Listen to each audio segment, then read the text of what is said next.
Hi everyone, this is Maddie, and in this video I'll be showing you guys how she gave birth to 9 puppies. This is nothing fancy, it's very basic, and we only had about an hour before Maddie arrived. So these things, we got them from our garage and we purchased a couple of them. My husband installed a piece of drywall on the left side so that we can enclose the whole section. And on the floor we put some tarp so that the floor wouldn't get stained.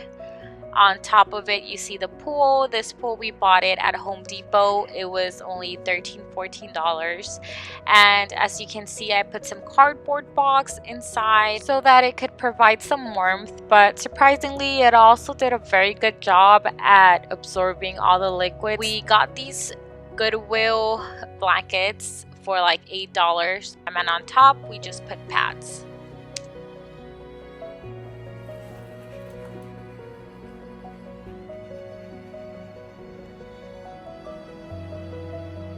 Good girl, Maddie.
Oh, you tired, mamas?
Good girl, Maddie.